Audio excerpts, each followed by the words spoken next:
Good morning. Morning. See, I might have a little wider view. It does, doesn't it? Yeah. Sam Collins. Kim, my mom. Kim Brown. We can barely read it from here, so bear with us. I can't. But I'm at my eye doctor, so you know. He can't help you right this second, I don't think. You need a couple The tools. trade-off is no bifocals, right? That's the trade-off, right? Hey y'all, we're morning. glad that you're joining us this morning. We are out at the Hartman Sheep Farm this morning. Just to hit home what it means when Jesus says, I am the good shepherd. I want to remind you guys that we're on the page and the group this morning. Hopefully we don't lose you, but you can go to either places to watch us if you somehow lose us or we lose connection, because you never know what will happen out here. Yeah. So we're going to start out with some worship songs here as we get started. Yeah. All right, go for it. Well, first we want to welcome Emma. It's been a while since I've been able to sing with anyone but Jen, and that hasn't been bad, but it's good to get some of the other folks together, so.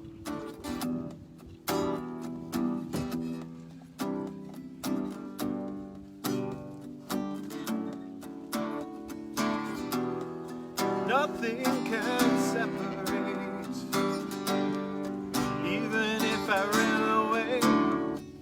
Your love never fails.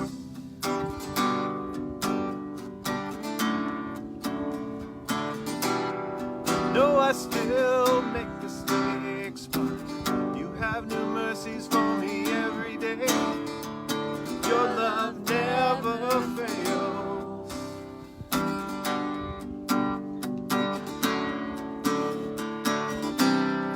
You stay the same through the ages.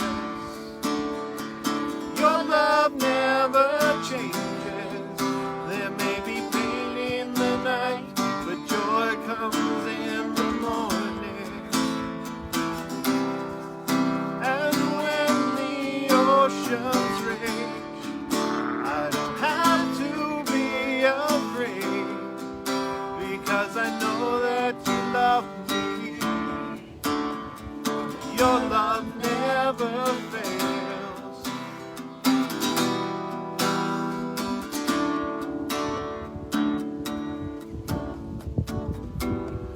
Wind is strong and the water's deep. I'm not alone here in these open seas. Your love never fails.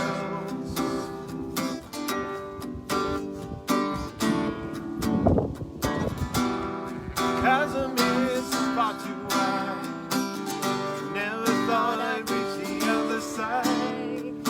Your love never fails.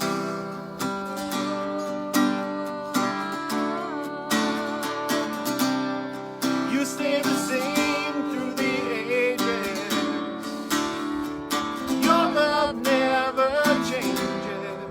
There may be pain in the night, but joy comes in the morning. And when the oceans rage, I don't have to be afraid, because I know that you love me. Your love never fails.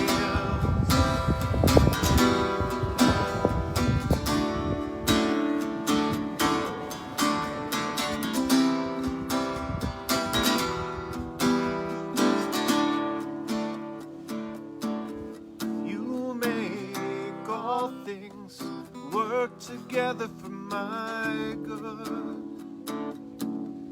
You make all things work together for my good. You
but now I'm found.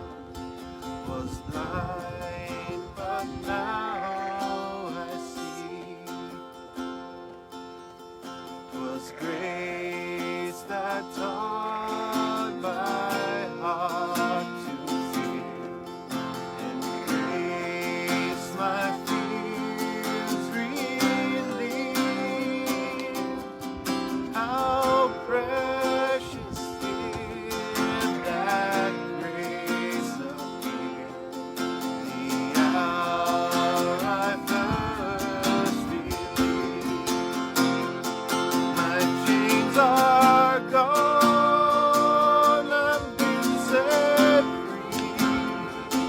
My God, my Savior's ransomed me, and like a flood, His mercy reigns, unending love, amazing grace. The Lord has promised good to me. The word I hope secures. He will my shield and portion be, as long as life endures. Till earth shall soon dissolve like snow, His unforbid to shine.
friends.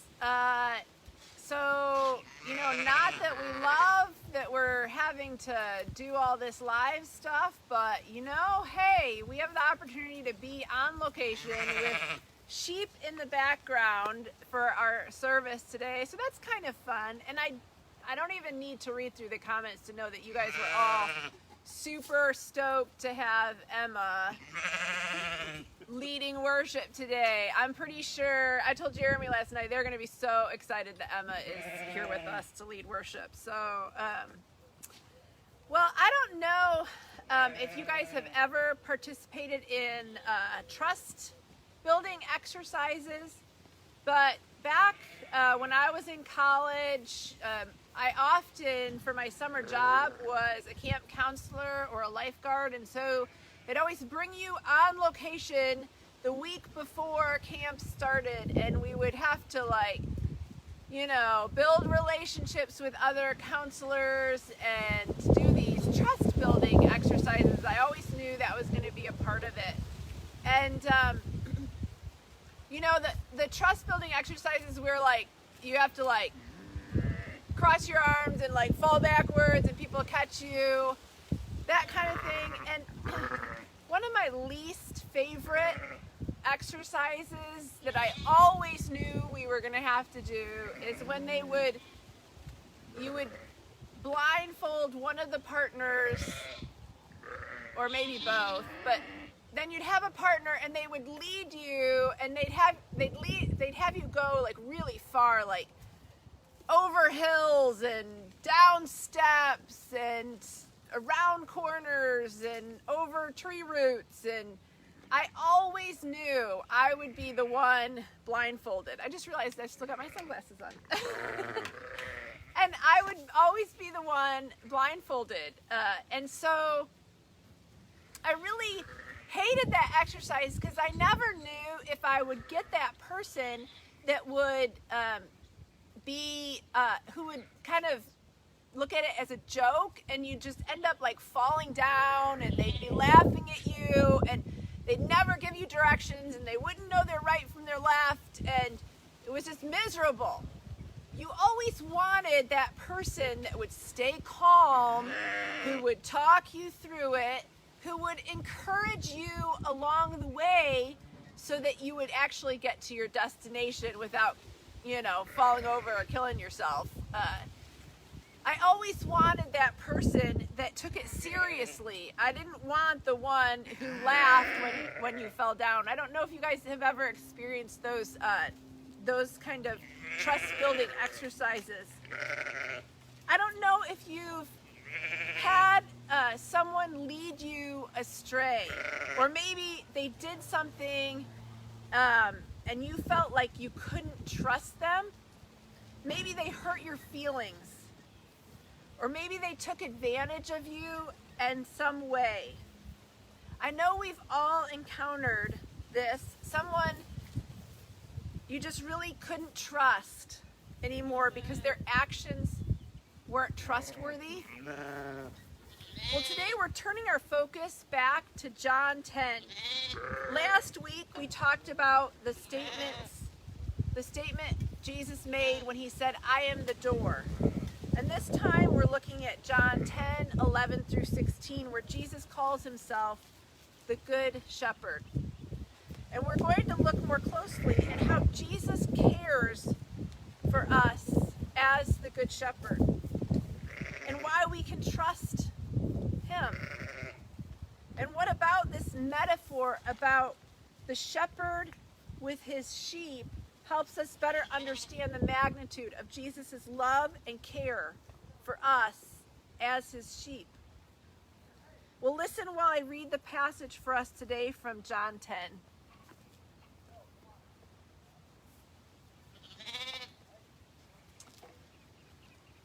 I am the good shepherd. The good shepherd lays down his life for the sheep.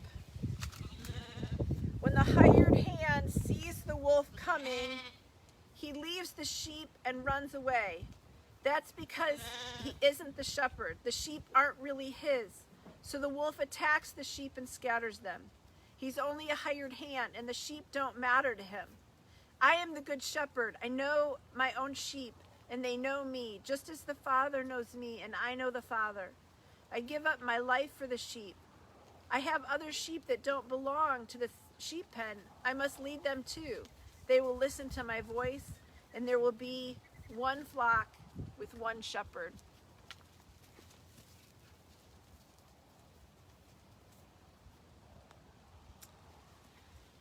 Well, I'm going to be talking about this special relationship that the Palestinian shepherd had with his sheep many years ago.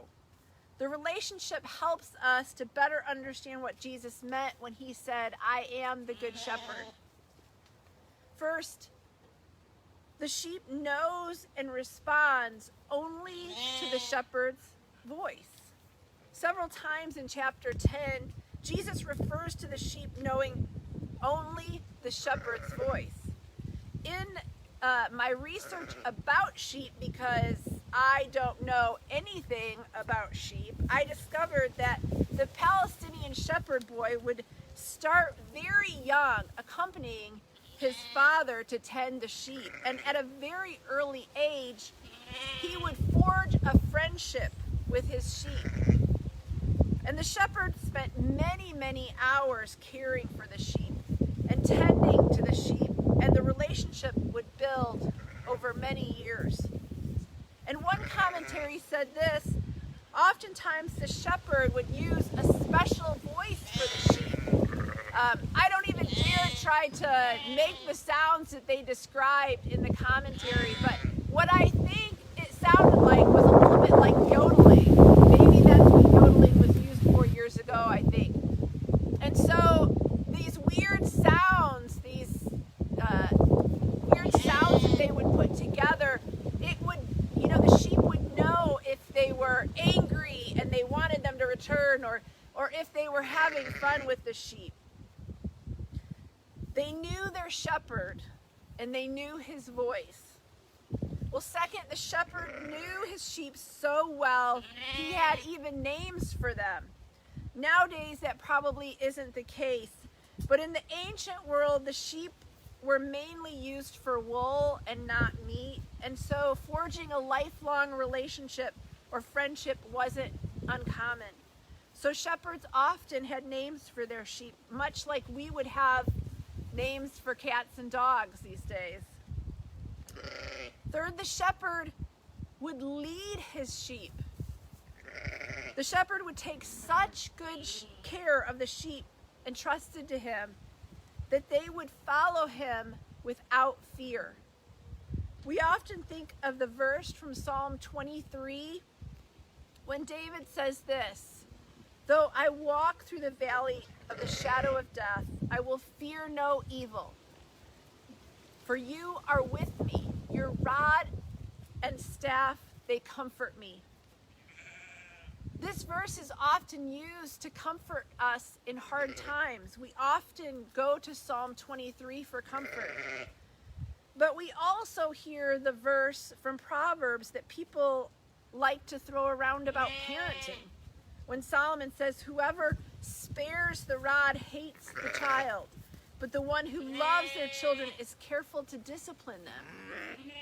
Often shortened in our culture to spare the rod, spoil the child. We've all heard that.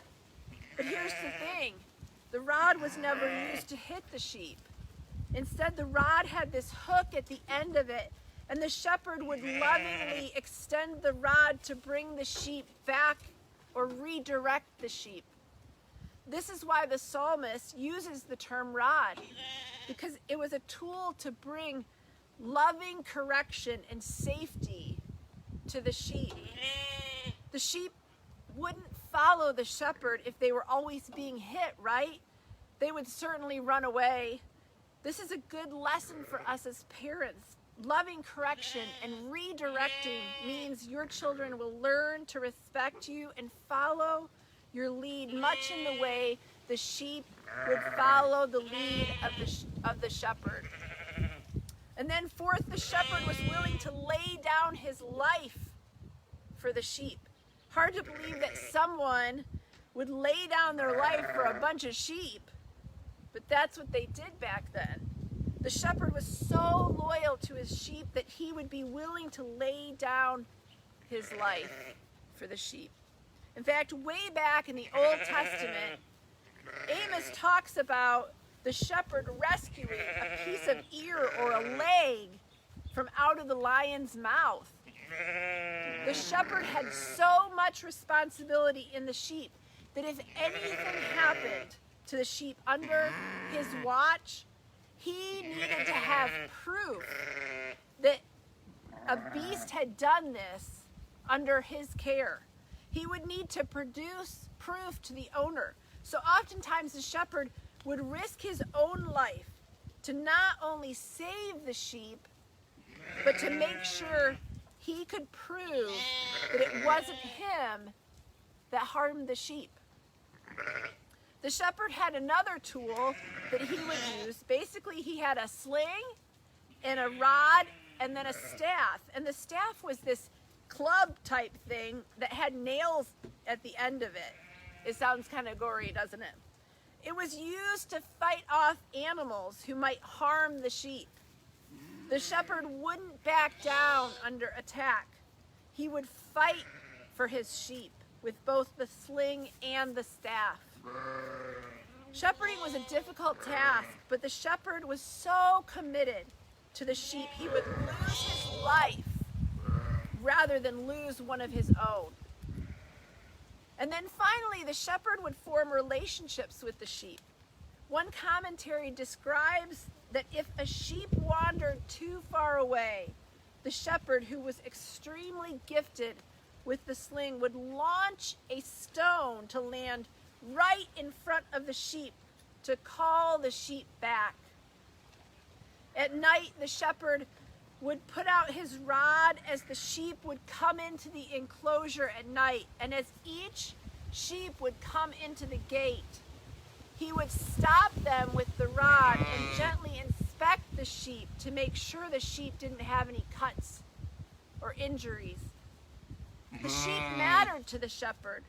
They were his friend and his companions, and he cared deeply for the sheep in his care.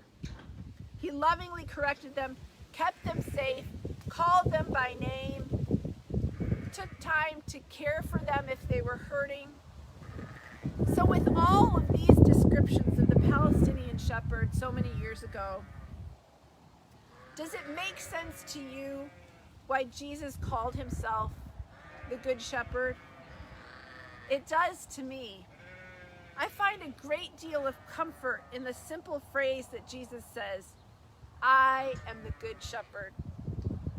Jesus is telling his listeners, I'm the shepherd after your heart and safety.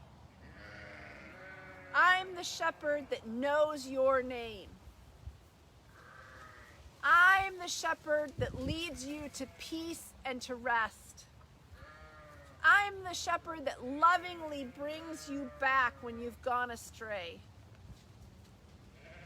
I'm the shepherd waiting for you with open arms, and I know when you're hurting. I'm the shepherd that has a special relationship with you, even you. And I'm the shepherd willing to lay down my life for you. I am the Good Shepherd. Yesterday when I came out here to scope out the sheep's pen, here if we could see if we could actually pull this off, there were a couple of things that I noticed when I came out.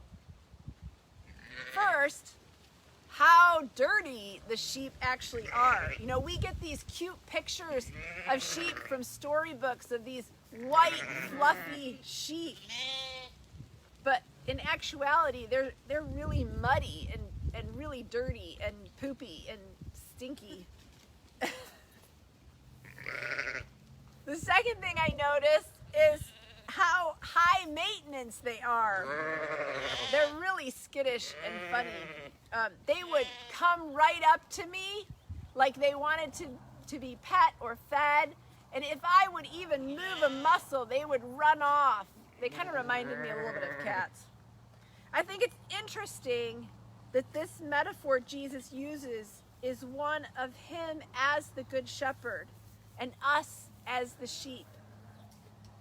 The truth is we're all a little bit high maintenance, aren't we?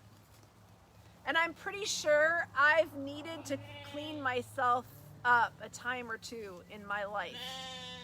You know, my attitude maybe really stunk, or I wasn't headed maybe in the right direction.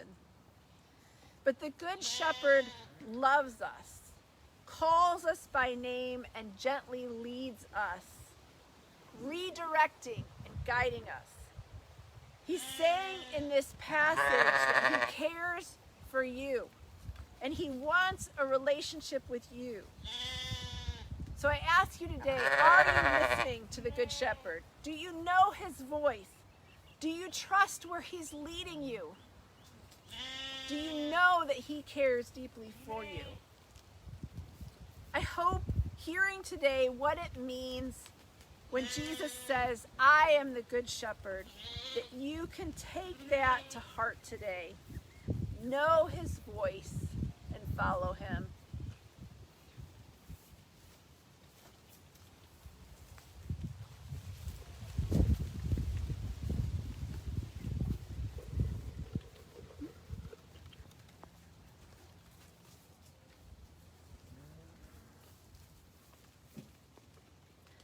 Let's pray.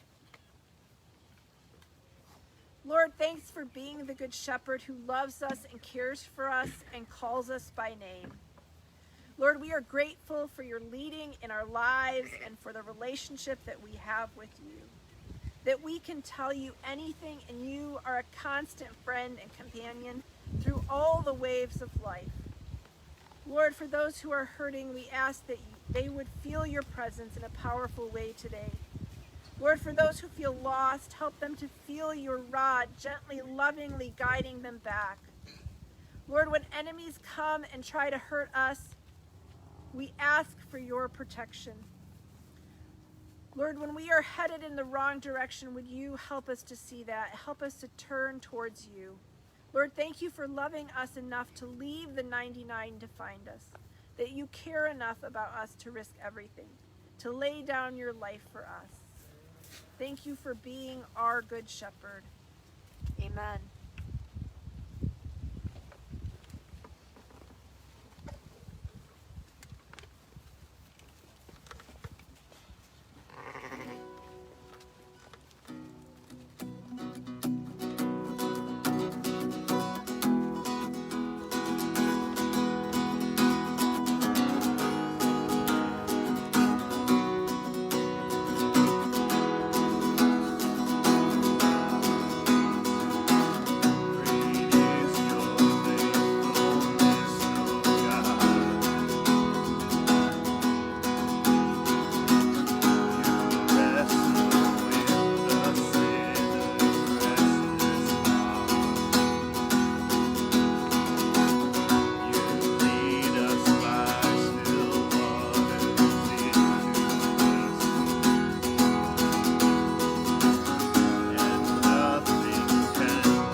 right, y'all.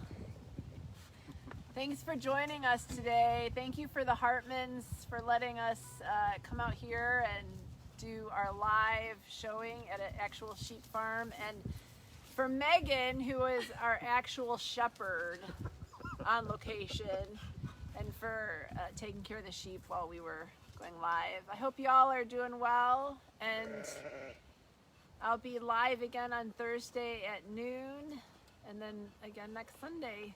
We'll see you later. Take care.